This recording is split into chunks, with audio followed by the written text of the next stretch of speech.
Having trouble with your kids, whether they're young or old, wondering what's going on? Maybe it's you. Maybe you're the problem.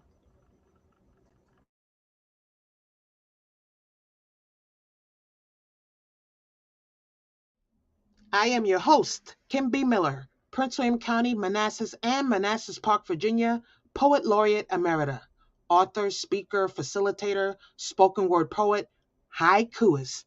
Let's get into today's subject. Hey, great people. So, today is one of those subjects near and dear to my heart because for some of you who do not know, I am a parent advocate and I teach parenting classes. And before that, I work with people on parent alienation. So, parenting, and I am a parent of four, two from the heart, two from the stomach, two added to my heart through marriage, and two pushed out the old fashioned way. So, with that in mind, let's talk about parenting and parenting fails because as I deal with a lot of parents, I get a lot of questions. So I'm going to try to cover as much as I can in these 17 minutes. This podcast is only 17 minutes. Why 17 minutes, you say? Because I feel if I can write a haiku in 17 minutes, 17 syllables, I should be able to cover this subject in 17 minutes. Obviously, it's not going to cover everything. So, parents, let's talk about some parenting fails. A lot to which I see, a lot to which I'm told, a lot to which I've dealt with. No parent is expected to be perfect. This is live, so I'm not going to be re-recording it and changing it and all that. All the mistakes in there will stay. Anyway, proceeding. Parenting fails. One, parentification. Why do we do this, parents? And some of you are like, there are so many phrases. And I get it. I do get it. There's a lot of phrases out. There's a lot of new words to learn. There's a lot of, I'm not going to call them slogans, knowledge we can get, but parentification is basically when you have someone step into a role of a parent that they didn't ask for. Example, you have several kids and you keep having kids because you want to, and that's your business, but you expect your older kids to play the role of parent, and they didn't ask for that role. And then when they actually want some time to themselves, you act like how dare they when you need them. But they didn't have kids. You are the, why can't they have a life? And I'm not just talking about kids you currently have that are young. I'm talking about you people who are parents of full grown adults. And you wonder why they don't speak to you and why they don't spend time with you. Why would they want to spend time with someone who never made sure they had time for themselves? Why would they want to spend time with someone who never listened to them when they were younger? Hey, I'm overwhelmed. This is too much with the kids. Hey, I'd like to have some time to myself. Hey, I'd like to. And you go, you'll be fine. Family helps our family.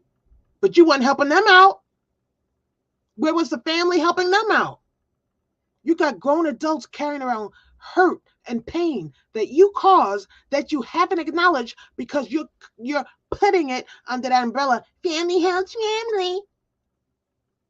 They didn't. Some of these kids didn't get a childhood. They're grown people now having their first opportunity to do kid stuff because they were so bogged down with parental responsibility. And then if they cried out for help, you ignored them. You dismissed them. Oh, there's nothing wrong with you. Oh, you could do this. Oh, oh, oh. But some of you weren't doing it.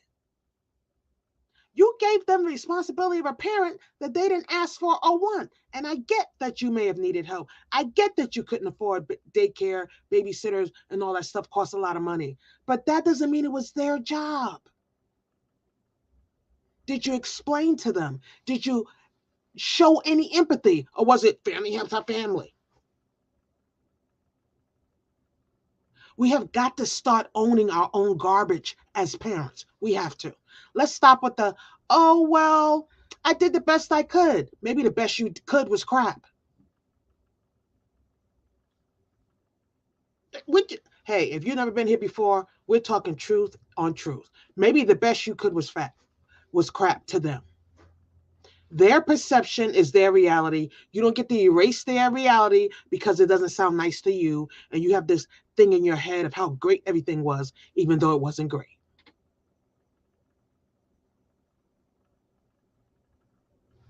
Again, this is about facts and realness. If now you're starting to realize, dang, that was me. I I didn't realize. Sorry, still works now. It still works. A real one. Next, let's get to y'all who started the competition. Oh, I didn't start any competition in my house. I don't know what you're talking about.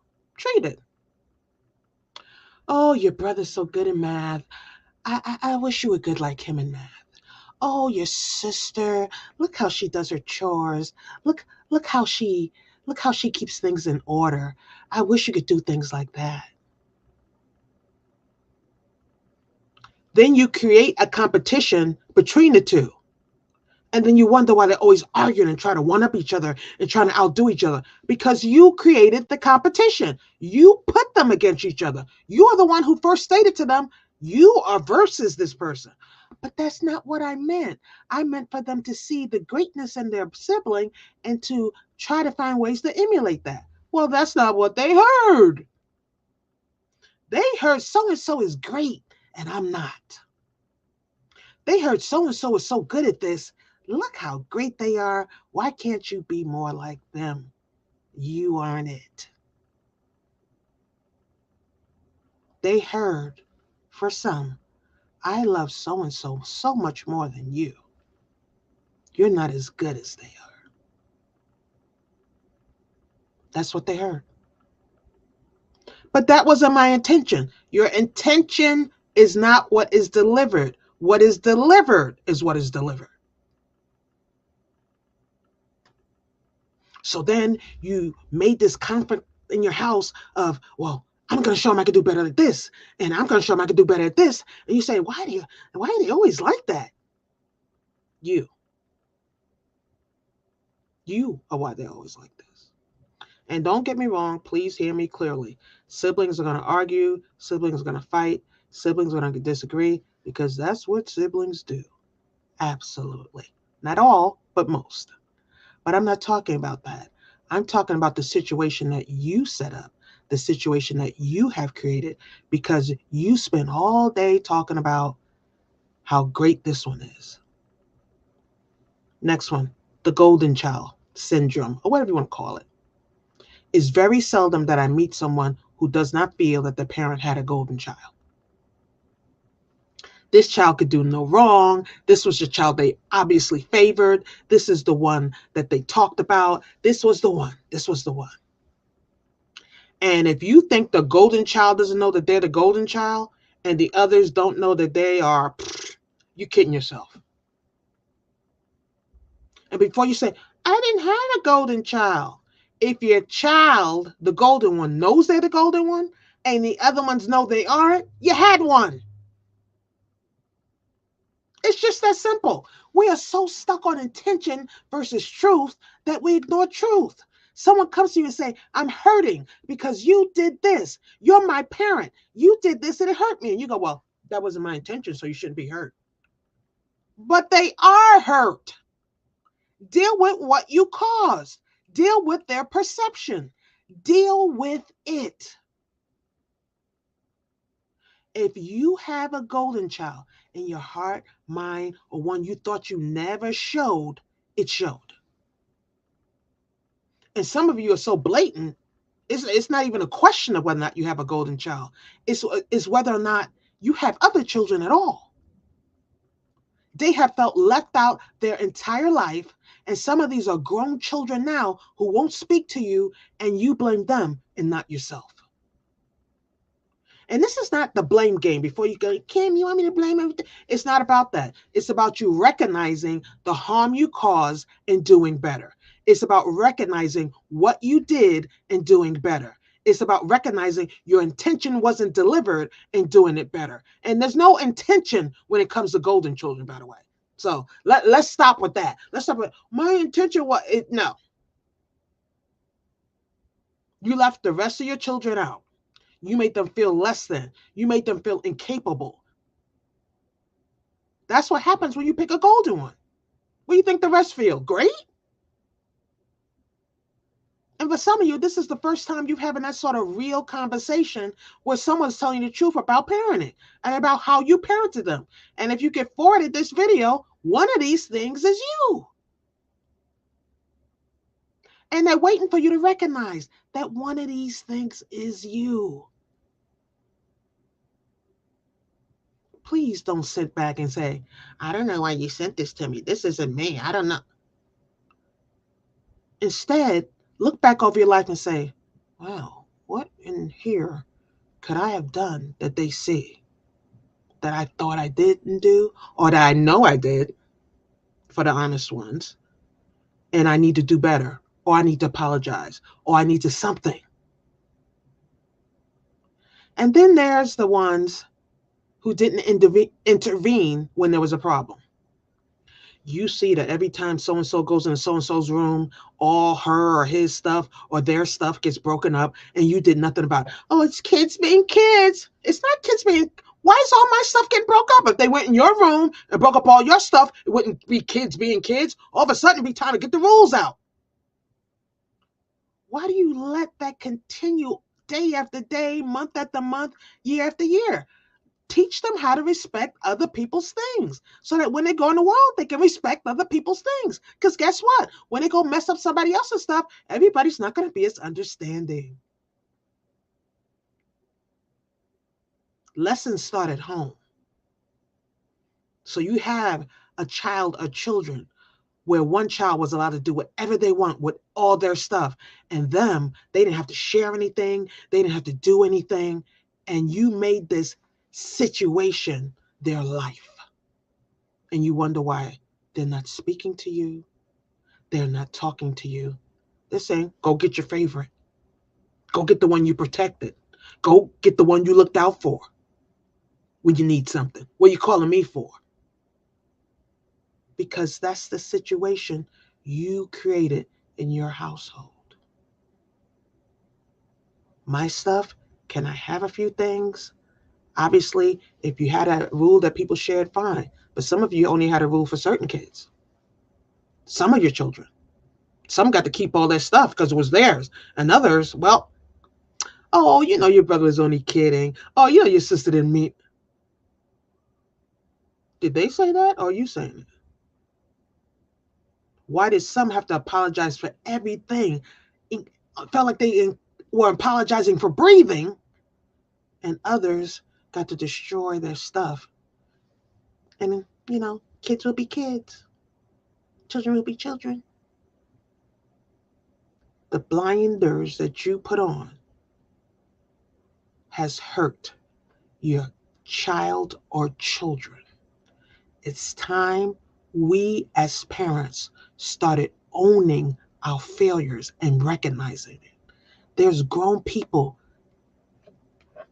20s, 30s, 40s, 50s, 60s, 70s, 80s, still 90s, still dealing with the pain of something a parent did or how they were treated by a parent. You said, oh, you're such an exaggerator. Stop it. Ain't nobody. Really? So why is it when you go to counseling, one of the first things they ask you about is your childhood? If childhood has no relevance on a grown adult, why is it when a grown adult goes to counseling, that's one of the first things they ask about?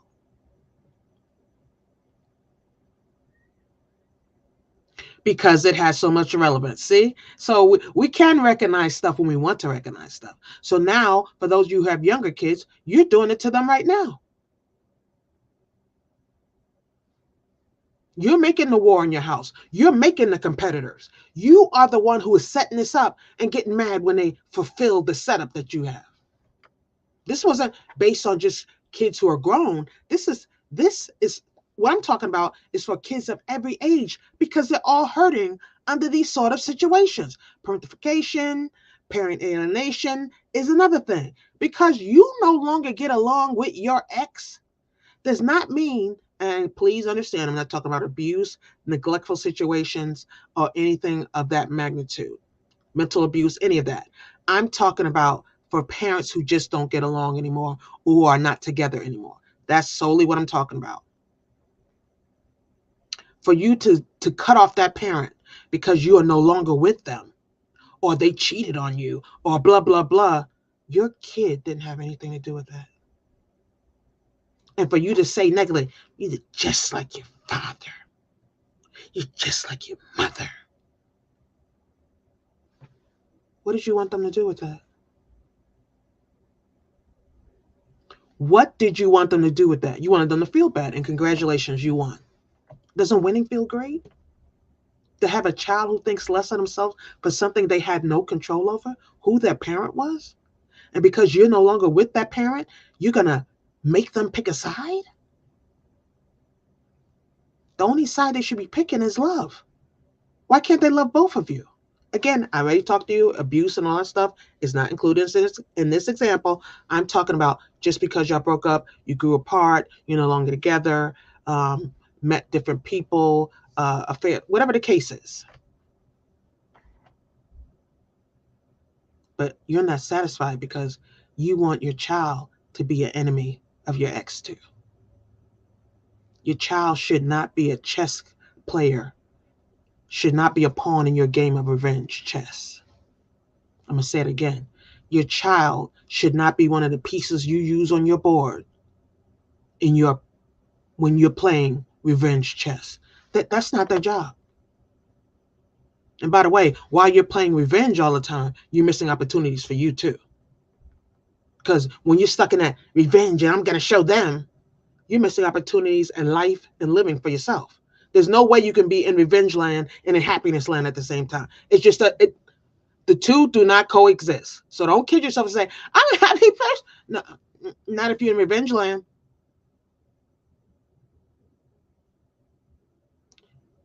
Your kid needs for you. Your children need for you. Your adult, minor, I don't care what age children need for you to get real about the situation you've done, to get real about the things you've done, to get real, period. The time is now. I'll leave you with this haiku. Thank you so much for being here.